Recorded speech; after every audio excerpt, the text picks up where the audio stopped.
You're listening to Pop Culture Weekly with Kyle McMahon, presented by 92.9 Tom FM, an iHeart radio station. What's up, and welcome to Pop Culture Weekly with Kyle McMahon. I, of course, am Kyle McMahon, and I have a very special episode for you. First up, I have actor, writer, director, author, speaker, Justin Baldoni, and we are going to talk about his incredible book, Man Enough, Undefining My Masculinity. This is such a powerful, important book, and I need every single guy listening right now to go and get it. Seriously, it's that important. And women, if you want to, help break this toxic masculinity, although I hate to use that term, buy this book. Just buy it. Believe me, it is a life changer. It's a society changer. It honestly is. So first up is my conversation with Justin Baldoni.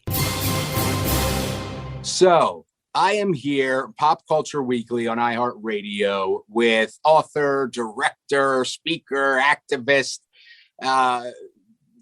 What else can I say?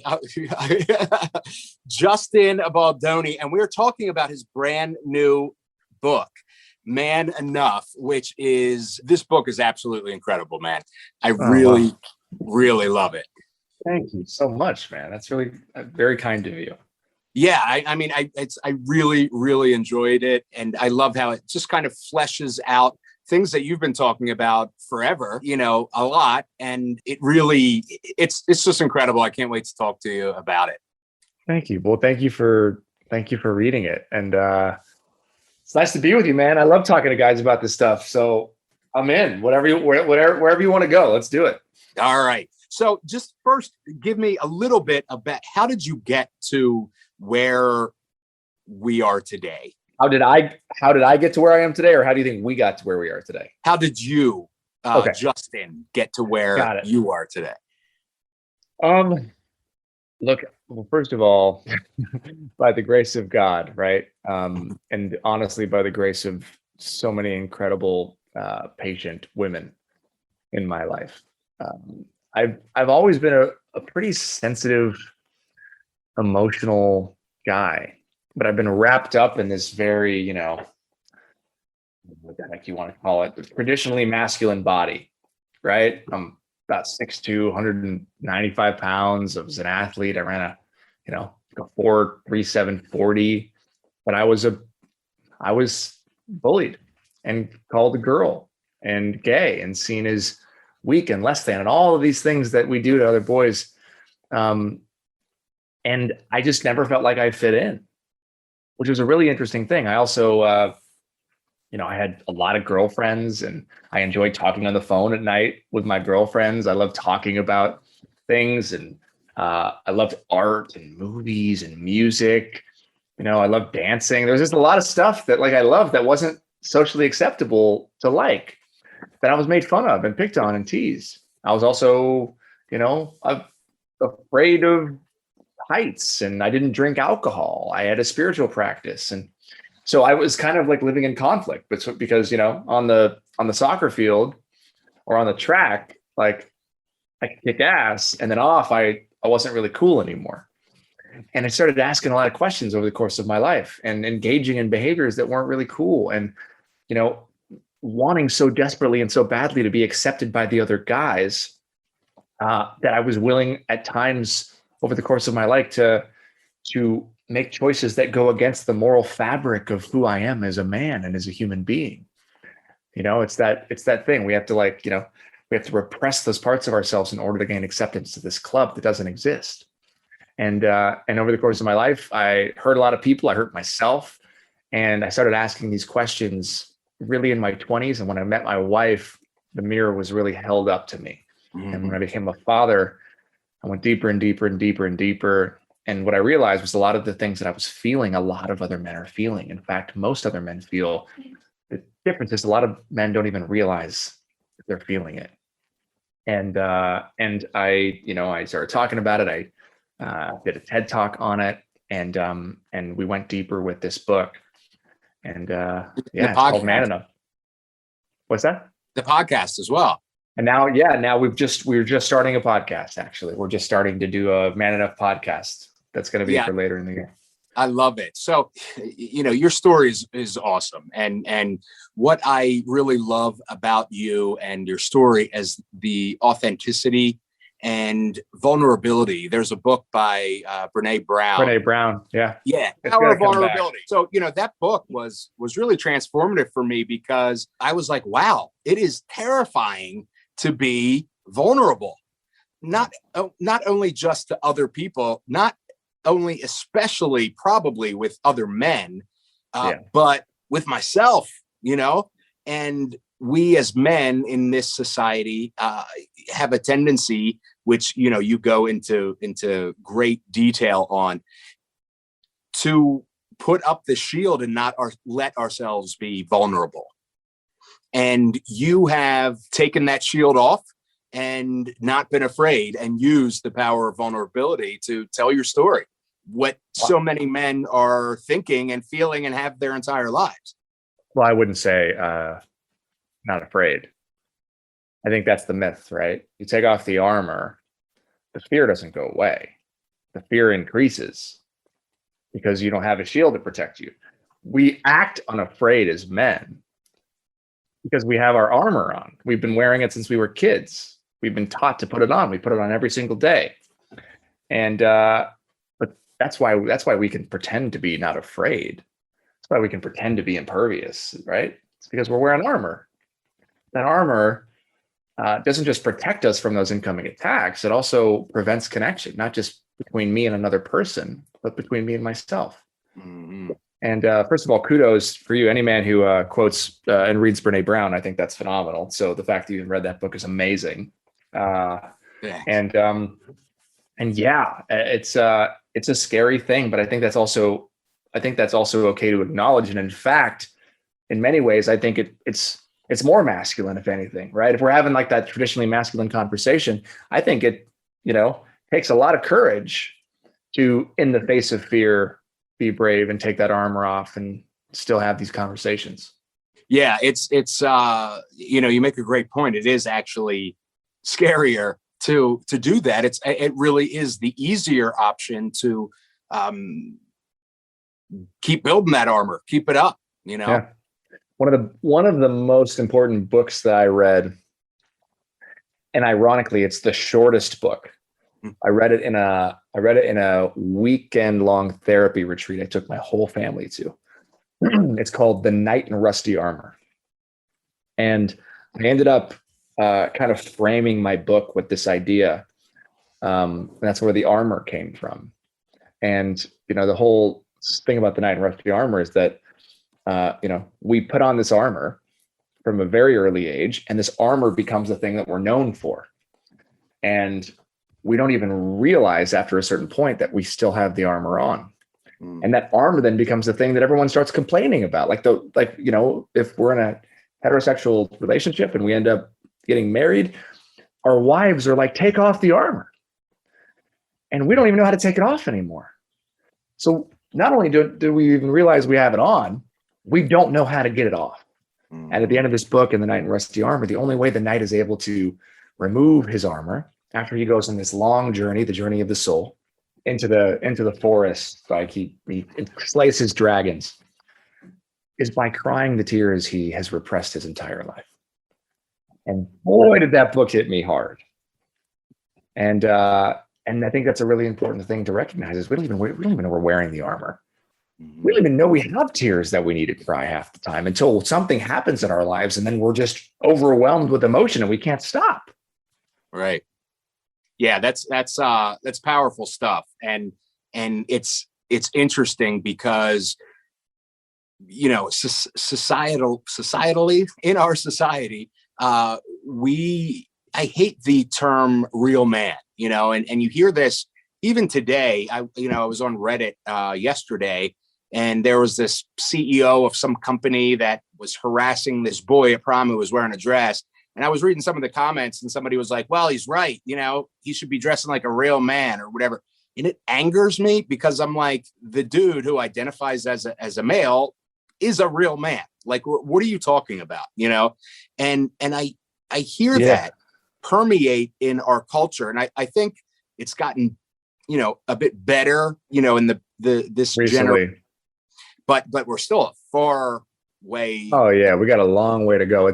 There's an interesting. I interviewed an amazing person named Alok who wrote a book called Beyond the Gender Binary, and when you talk about dresses and high heels and stuff like this, a lot of these are very recent Western ideas of dresses and things. It was socially acceptable at one point in time for a man to wear a dress. In fact, men invented the high heel. I didn't know that. Alok told me that, right? So women are wearing high heels, but men invented them. Right. They're platform shoes, and men actually were wearing them. This was news to me.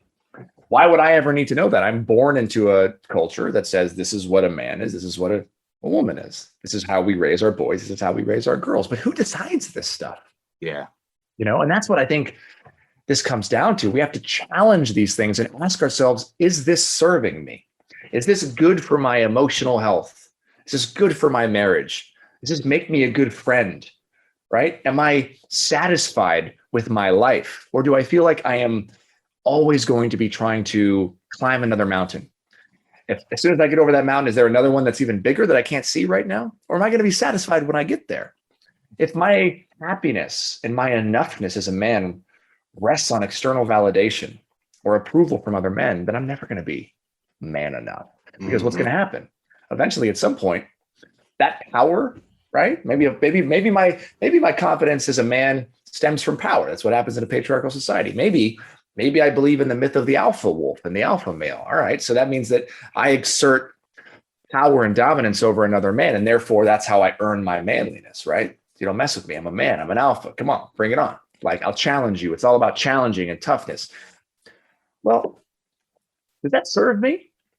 Does that cultivate the most meaningful, beautiful relationships in my life? Does that serve me with my male friendships?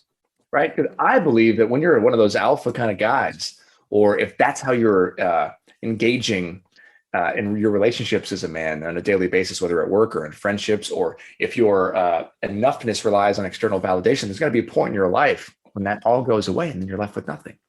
And who are you going to call? If all of your male friendships are dominated by you and by force, you think they're going to call you when you're down? No, they're going to take your place because that's how it works. The second you're weak, they're going to take over. You got a bum leg, boom, you're down. And they take your place. And then now you're a beta. All of this is all BS. The whole thing is built on a system that is collapsing. And how is it collapsing? We men are unhappy. We're unhappy in our relationships with other people and ourselves. We're lonely in our friendships because we don't have the vocabulary or the emotional bravery and toughness to go in and have deep, meaningful conversations about fears and insecurities and wounds and trauma. When we're depressed, which we don't even know we are half the time because we're numb as it is, because we've been taught, as Bell Hooks says, to engage in this psychic act of self-mutilation from an early age, who do we turn to? Because we won't seek help. We can't go to a therapist. There was a study done in England that showed that over the course of an average male lifetime, Englishman will drive an additional 900 unnecessary miles simply because he won't ask for directions. We won't ask for help, ask for directions. We have to avoid showing weakness at all costs. Who do we turn to? We can't go to a therapist. That's a sign of weakness. We can't check ourselves into AA. Nope, can't do that. Who do we turn to? Then we end up killing ourselves. Yeah. That's why male suicide rates are so high. And if we're not doing that, we're hurting somebody else or we're killing somebody else. Yeah. If we don't have a place to learn, if we're not able to humble ourselves and our egos are so fragile that we have to exercise our enoughness by dominating over another man.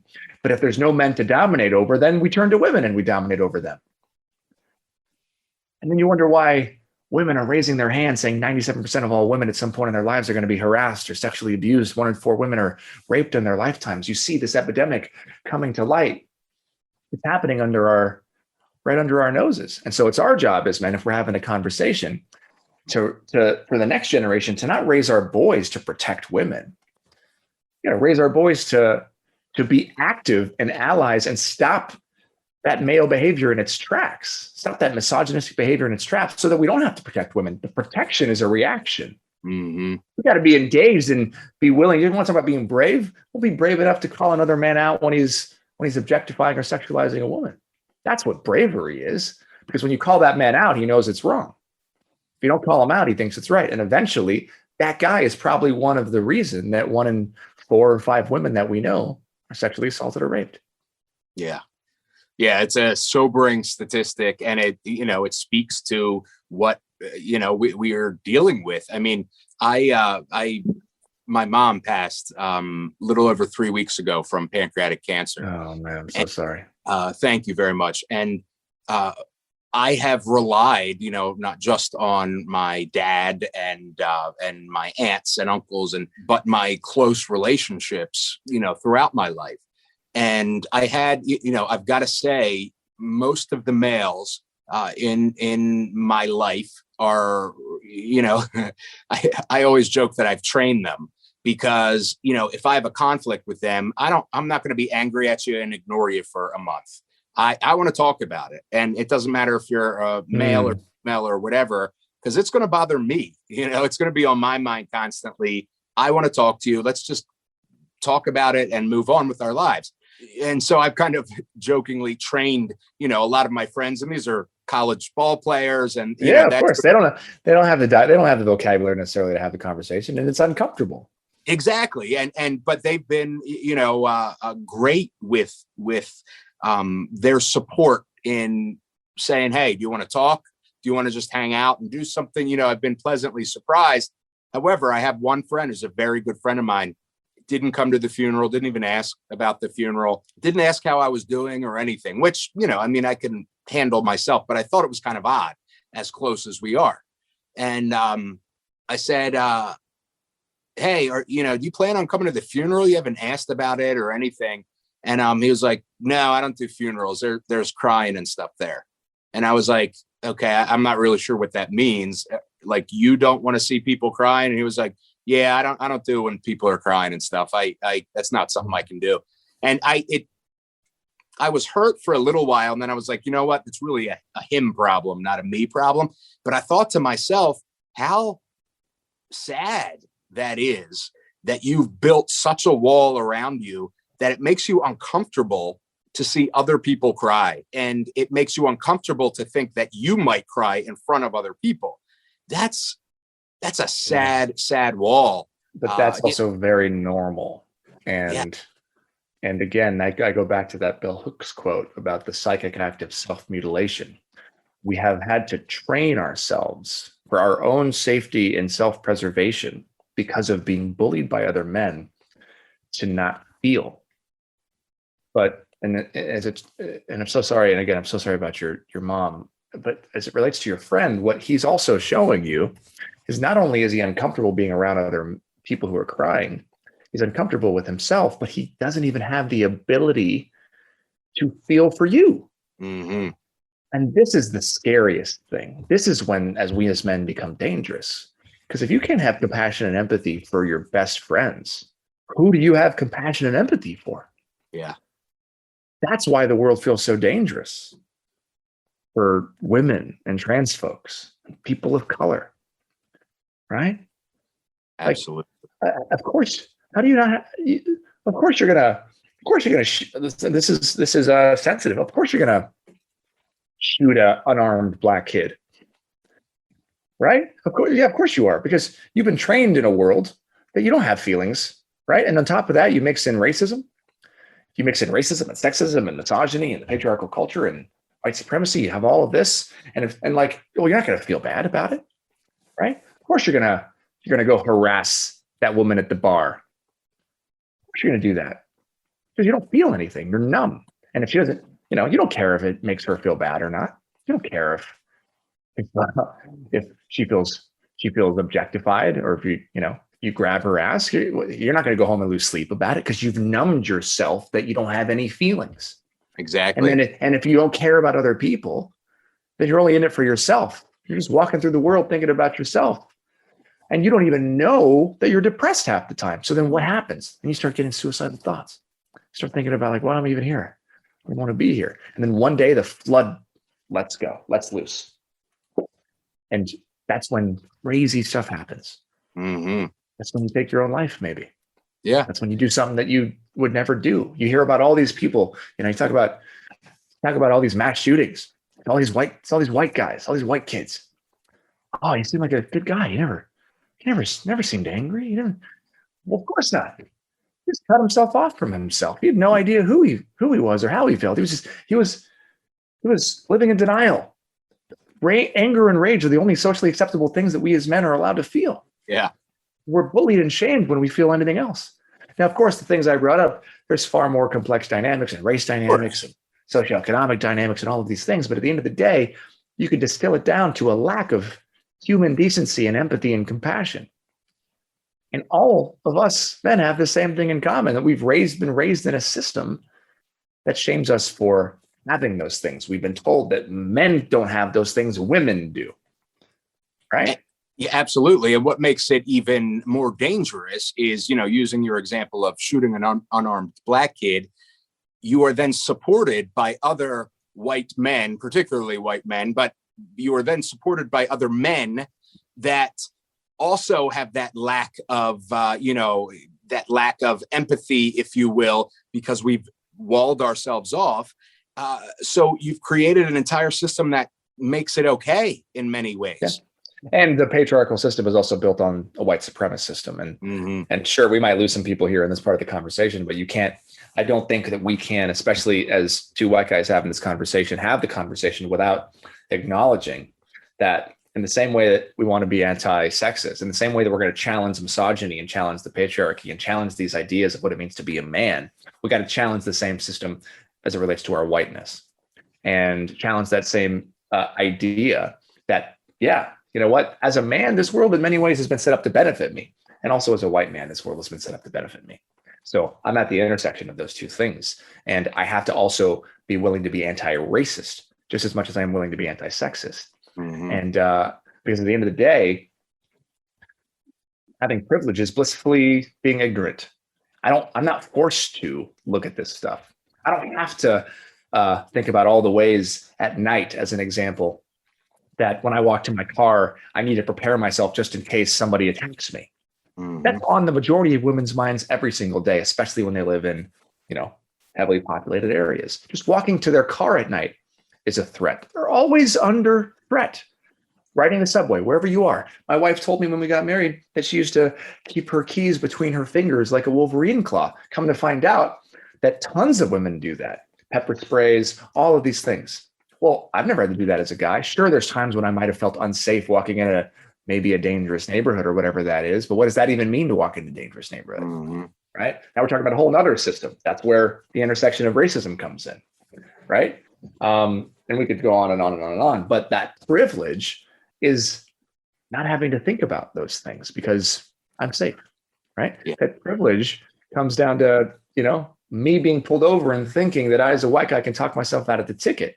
Versus my best friend in the world who's black, who FaceTimes me when he's pulled over just so that he could have a witness and so that he could show that he's got white friends just in case that this guy decides to pull out his handgun. The world we're living in. And we got to acknowledge both of those things. And at the end of the day, if all of us, especially men, could stop cutting ourselves off from our emotions and our feelings, if we could find a way to get rid of all of this stuff, throw away the man box, undefine masculinity, to make room for anybody who identifies as a man to be a man, to make room for our boys to be raised with compassion and empathy, for them to be able to feel pain when somebody else is in pain. Oh my God, our world will change overnight in a matter of a generation. That's what will change. And that's an exciting thing. That's why I wrote the book. That's why so much of this book is personal stories. This is not an attack on men. I don't even say the word toxic masculinity. I don't believe in saying it. It's been polarized and it's been weaponized, and it's a polarizing phrase because men feel under attack. And I understand that. And in many ways, men are under attack, but we're under attack on our own selves. We are attacking ourselves, and we've been doing it for a very long time. And hurt people, and we are hurting ourselves, and we're hurting a lot of other people in the process. Yeah, amen to that. So let's talk about dicks for a second. Wow. There's a very, eye-opening section of the book where you are, again, showing the power of vulnerability. And you relate a very personal story that when you were a child. And what it goes on to say is that so much of our manhood, our identity, is tied to our penis. And, even if you think like so many phallic symbols in, our culture, that it's just kind of incredible. As I was reading that chapter, I really started thinking about what we really are. You say it in the book. We're obsessed with our dicks. Yeah. And you mentioned in the book that literally manhood, when you say, oh, my manhood or whatever, you're referencing your dick. We've defined ourselves as a society by this.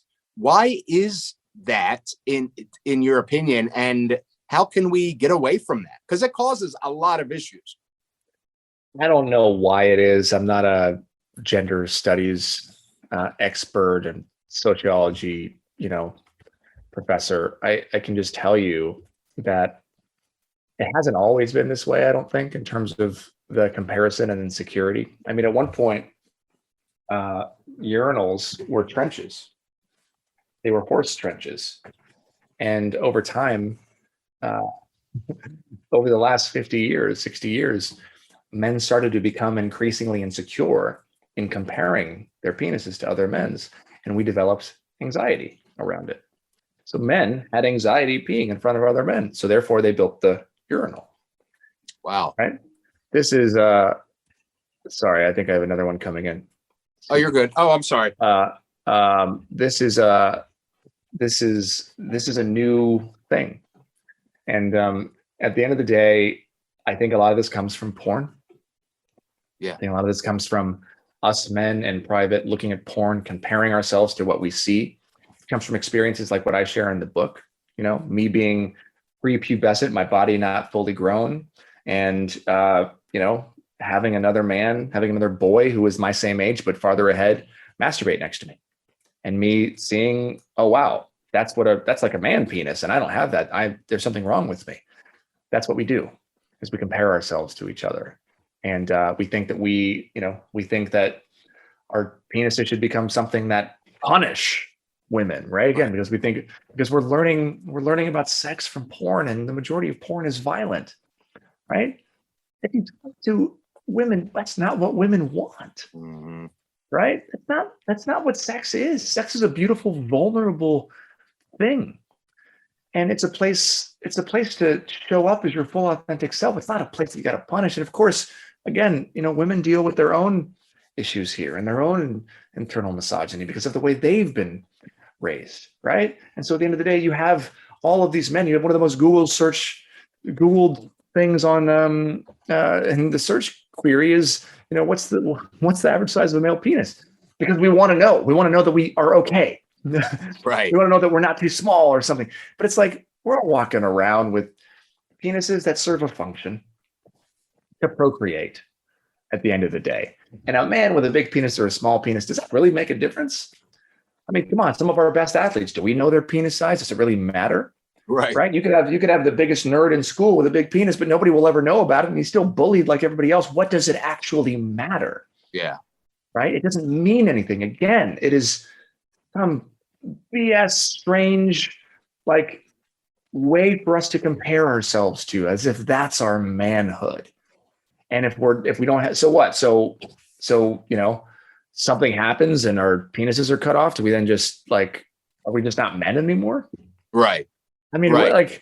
The whole thing is backwards, Yeah. And then there's the whole issue of trans men, and okay, well, you're a man, but maybe you don't have a penis. Does that mean you're not a man? No. If you say you're a man, you're a man. I'm not going to fight you on that.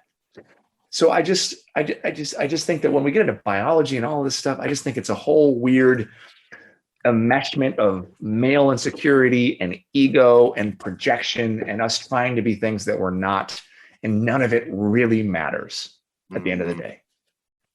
Justin, I could talk to you forever about this and so many. Ditto, man. thank you, brother, for speaking with me. The book is incredible, and this should be required reading in school for boys especially. I appreciate it so much, man. Thank you for having me. All right, thank you, brother. Isn't he awesome? Such a incredible guy. Love him to death. He is, breaking down barriers with every word that he says about his mission to undefine our masculinity. Next up, director Craig Zobel. So Craig is a really talented filmmaker and actor. He's directed films like Compliance, Z for Zachariah, and The Hunt, which you may know as that extremely controversial horror-ish movie from last year that a certain president angrily tweet-stormed about. And so I talked to him about that and his brand new project, Mare of Easttown, which is on HBO, and it is so good. It's like a murder mystery drama. It's just an edge-of-your-seat show, and I absolutely love it. So here's my conversation with Craig Zobel. So I am here with Craig Zobel, who I'm really excited to talk with about his awesome new show, Mare of Easttown. Thank you so much for speaking with me, Craig. Thanks for having me on. Of course. So I really want to dive into the new series, but just going back a little bit, how did you get into directing? Well, I went to school for it, and when I got out, I didn't get a directing job right away, but I just started working in the business. I was working usually in the assistant directing focus, and being a production manager and things like that, and worked a lot with my friend David Gordon Green on all his early projects, and yeah, that was sort of how I kind of started. So you knew from early on that you wanted to be a director. Yeah. I decided in high school, I was like, this is the thing that I want to chase. So yeah, it's exciting to get to do it, actually. It is awesome. It's kind of crazy when you actually get paid to do something you love to do. You know what I mean?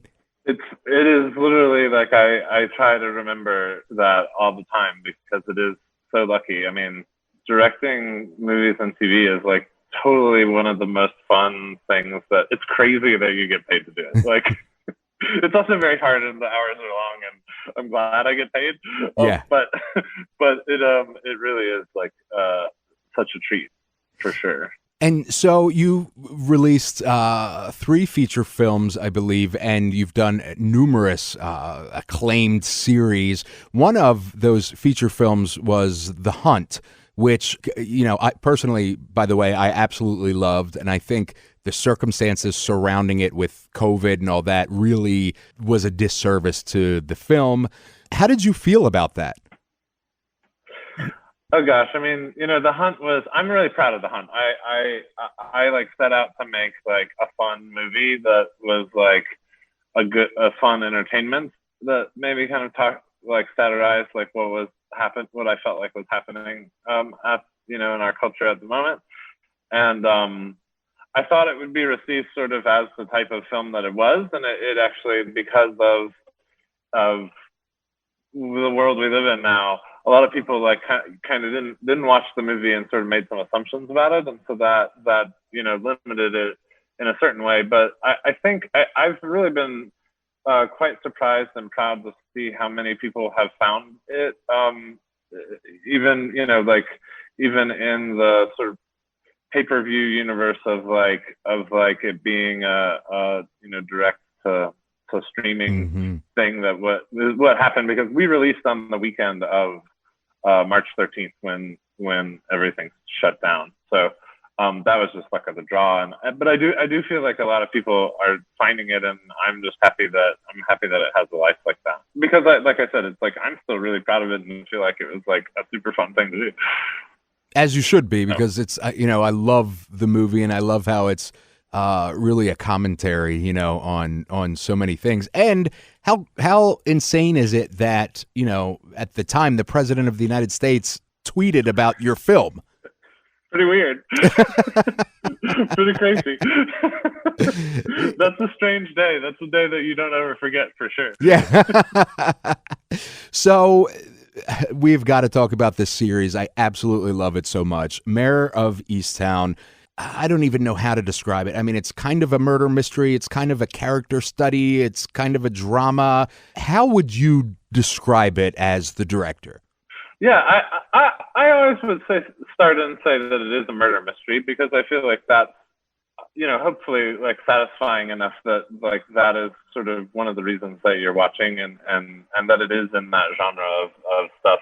But the idea was kind of to make a murder mystery that had maybe like room for character development, that kind of using the genre to be able to look at, you know, this town and kind of do a portrait of a town and all the people in a town, with the structure of the murder mystery as like a backbone to kind of help you, you know, stay interested and have fun. So that was really the goal, was to give ourselves the room to like tell a drama that, you know, I think on its own maybe wouldn't necessarily happen, or like these days you don't quite see just like a straight drama on TV anymore.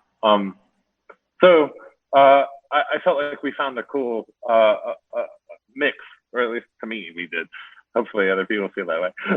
I think so, and I certainly feel that way. And it's really, you know, the way I see it is as a, you know, it's this working class kind of town, and everybody has baggage, you know, which is in real life. Everybody has baggage that we may have no clue what it is that they're carrying with them. Yeah, that's a good way to put it. I always said like that, like the story was essentially about people kind of getting over their baggage, like overcoming past like problems in order to kind of move on, and like that you see that in the multiple characters, that this working through their grief to be able to kind of get healthier. You know, I mean, that's like very heady. Like it was supposed to also be like an enjoyable, just like drama to watch. Right. To watch these families, but that was certainly there, was like looking at people's, you know, what we carry around with us, and what you know, how that affects us, and how that affects the decisions we make, and the like choices we make in our lives and stuff. I feel like the town itself is a character in the series. Was that conscious for you? Yeah, I mean, you know, it was named Mare of Easttown, you know, and it was like, okay, well, if we're going to do it, we better do it. We better give them a town. It's early for me, Craig. I apologize. No, that's okay.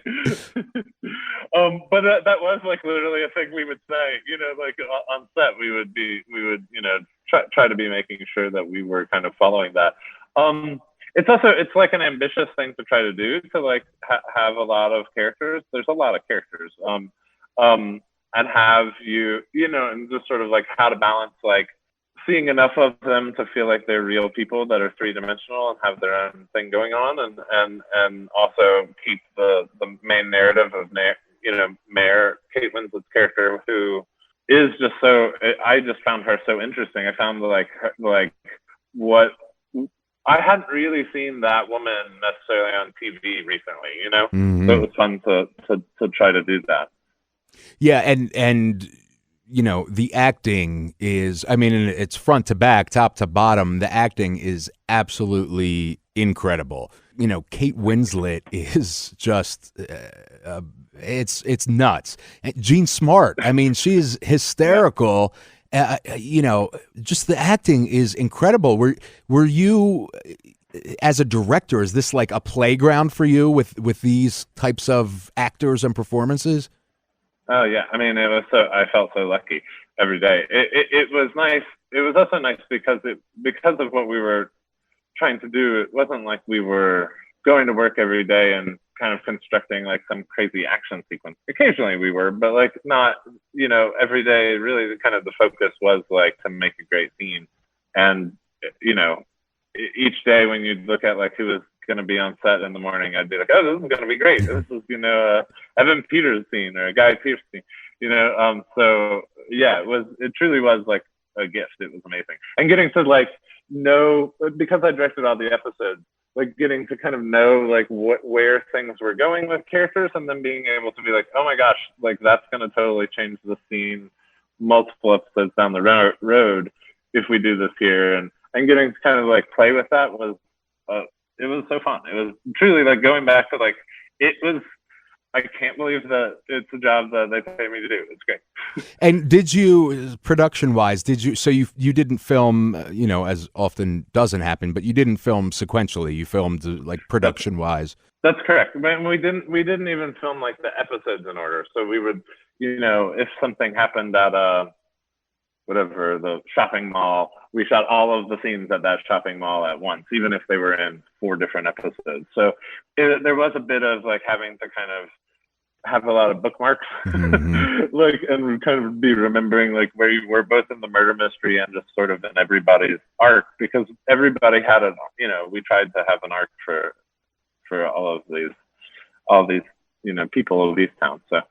So I had a very small part in a movie called Selma, which was about Martin Luther King, sure. and Ava DuVernay directed it, and of course Oprah was in it, which is how I got involved. And I was only on set for 2 days, and it was very small parts. They were amazing in letting me even do this. But just in that, and that's a 2-hour movie, I was so confused about everything that was going on around me and how they were keeping track of, okay, well, since you're here, Kyle, can you now go from, you know, I was like a senator or whatever, and then they had asked me to do like a background part as well because I was there, but it had nothing to do with the scene. And I'm like, okay, but how does this, like, it completely blew my mind, and there are people much smarter than and more organized than me figuring it out. I could not even imagine doing it for a series. Yeah, it was it was pretty challenging. It was pretty crazy. You know, it's like a 7-hour adventure, right? In this particular case, yeah, with, you know, 50 to 60 scenes per hour, right? So it was pretty challenging. I have to say, like, I have to give a shout out at, like, it was amazing to watch Cait Winslet do her homework. Like, she was so.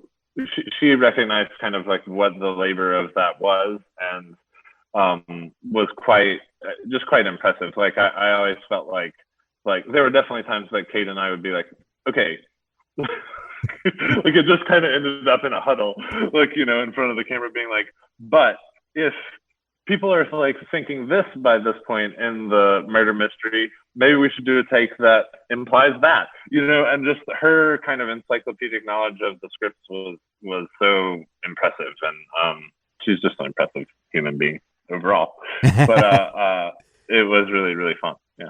You know, Jean Smart is a freaking icon, and she is so, I just love her in this. There's a scene where she says something about,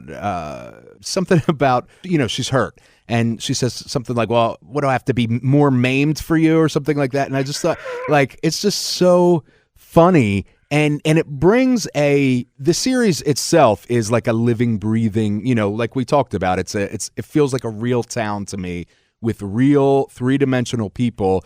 But it's also kind of heavy, right? Like the story and all. And then you have Jean, who just kind of, you know, brings I don't want to say a necessarily comic relief, but a sort of comic relief in some pretty heavy situations. And sure. I love that. I absolutely love that. Yeah, no, that was like, it was, I felt like it was pretty important that we like make it humorous in as many places as we could, because of what the subject matter is. And that can just get exhausting as a viewer, you know, to be like inside of the heaviness all the time. And Jean, I mean, immediately saw it that way and was you know, but the most fun was just like coming up with like ways to make the people 3-dimensional, make these like truly people, like, you know, really quickly, like Jean and I like got on that she plays whenever she's really frustrated. She plays Fruit Ninja on her iPad, and like there's in episode 3 that just aired. There's some of that, but it was like little things like that for me. I was like, I recognize that. I totally see people that are like tune out by just like doing some repetitive motion video game on their iPad, and it was like fun to get to like find these things that were small. That doesn't matter for the story. It certainly, you could not have that happening and it would be fine, but I felt like it like told me a lot about who that person was. Yeah.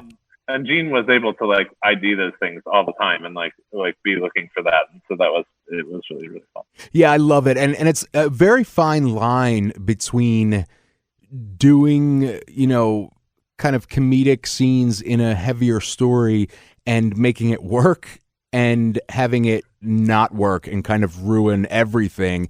And being in a different story. Yeah. Right. Yeah. Yeah. And you guys, you and the talent and the writers, I mean, did an amazing job of pulling it off so it's authentic and not like cringe. You know what I mean? Well, thank you. Yeah, that was always the goal. I guess it depends on where the viewer is at this point, but can we expect, how do I put this? Can we expect the arc to naturally conclude? Yeah, this is a mini series, so you will hopefully get to a satisfying conclusion by the last few. I can't wait to see how people keep reacting to it. Even just from episode 3, it's fun. It is fun to kind of, it's an education, I guess, for me to be like, oh, okay, this is who people think did it. Yeah. It's quite fun. Yeah. Yeah, and so the episode, I guess I just watched episode 3, and there was like a big moment where I'm like, wow. And it's got to be for you, obviously knowing the entire story, like, is it exciting for you too? Or are you like, hurry up, I want everybody to see everything? Or are you content with, he doesn't know, you know what I mean? I have loved how many people have like complained that they couldn't binge it, and I'm like, this is like great for me because I'm like getting to like watch like everyone suffer, like notice, yeah, yeah, exactly, watch everyone suffer. But just things like like in episode 3, there's a scene with Evan Peters playing drunk that I just knew was really good. Like it was just sort of like we shot it, and at the end of it, I was like, well, that is fun. That's cool. Like we did good work today. And so to get to like, I was waiting for everybody to get to see that, to like see how brilliant he can be, and what his choices were, and it's fun to get to kind of do that in real time. I'm having a blast. Yeah, I guess hearing you talk about it would kind of be fun to hear everybody's, theories and, did this mean something, or is this going that way, or, nope, I know that, what he or she did means that this, and you're probably thinking like, yeah. Well, it's one of those things. It's like the limits of binge watching, right? Like, I think if you could have binged the whole show right now, you'd be like, yeah, it was good. Right. And then you'd be thinking about something else, which is like, it is kind of fun with a murder mystery, like to get to kind of slow down and even though like we've been trained to kind of want the next one immediately, it is kind of fun to have this, the ability to like mull on it for a second. Yeah. Hopefully, I hope that people recognize it that way. No, absolutely. I got, I think it was like the first 5 episodes or something, and I'm actually watching it, as it airs rather than that. Because one of my favorite shows ever is called Servant. It's on Apple TV Plus, and Apple sent me the first season. They sent me, I think like the first couple of episodes, and then I watched regularly. And this second season, the current season, they sent me like the first 8 out of 10 or something like that. And I binged them all in 48 hours because I could not control myself. And then I had to wait like 8 weeks to catch up. And I'm like, what the hell? And then I kind of missed the, when I watched it the first season, that wait, I didn't have a choice. I had to think, I was just counting down until 7 days later. But I really enjoyed that, 3 days later, I would be doing something and just randomly thinking, I wonder what's going to happen. You know what I mean? And so that's how I'm doing it with this series, because I think I really do enjoy the forced thinking of it, waiting, the anticipation. It changes how you tell the story too, right? Like if you can binge everything, you as the storyteller, like you have just different kind of requirements for like what an episode is. You know what I mean? Where like when there's not going to be another one for another week, like you sort of have to end with a bang, like you have to like have something new happen, kind of at the end of every episode and stuff. So I guess that's been an education too, and just kind of like in thinking about that type of storytelling compared to binging, it's small, but it is, I think there is a difference, I think so as a viewer as well. And that actually brings up a great point. So, you've done series that don't necessarily have endings immediate. And then Mare of Easttown is a limited series. As a creative, do you have a preference for, I like knowing that there's a beginning, middle, and end, this is how it happens, and whether we want to or not, it's going to end here? Or do you like kind of the, we're going to go on as long as we can tell great stories? That's an interesting question, and I don't know I've ever really thought of it that way. I guess that in my mind, I suppose that I like things that are kind of complete or that there's a goal, but now that I'm saying that, now it makes me want to do the other thing to like learn how to do that better. Like, there's something amazing about like watching a show that lasts for like 6 or 8 years, and like being able to kind of tell that type of story. It's a totally different thing, Yeah. Yeah. Now I'm changing my mind. I want to do that. Awesome. Well, Craig, thank you so much for talking with me. In my opinion, will be hearing, a lot more about you and the series as we lead up into award season, because this series is absolutely incredible. Well, thank you very much. That's kind to say. Of course. So I will be rooting for you as we go into award season, and I think you're going to be just fine. Okay, great. Well, thanks a lot, Kyle. Thank you, Craig. And I meant just fine with the award season for the show. It's just so great. No, thank you. Very generous. Thank you, Craig. I really appreciate all your time. All right. Appreciate it. Bye-bye. Bye-bye. Craig Zobel, love him, love Mare of Easttown, such a great show. Cait Winslet is absolutely incredible. All right, and please, if you enjoyed this episode, please give me a review on Apple Podcasts or wherever. It really, really does help. And of course, I hope you're already subscribed. I subscribe to you. So you can check out the video versions of these up on popcultureweekly.com, or go to this, one of the station's websites, wherever you listen, and you can watch the videos, or go to my Facebook, Real Kyle McMahon, and you can watch there. That always helps me, or my YouTube or whatever. All right, guys, I love you. If you enjoyed this episode, please rate and review me. It really, really, really helps discovery, and you guys are making this grow every single week. I love you. I'll see you next week. We out. You're listening to Pop Culture Weekly with Kyle McMahon, presented by 92.9 Tom FM, an iHeart radio station. I want to know what freaking happens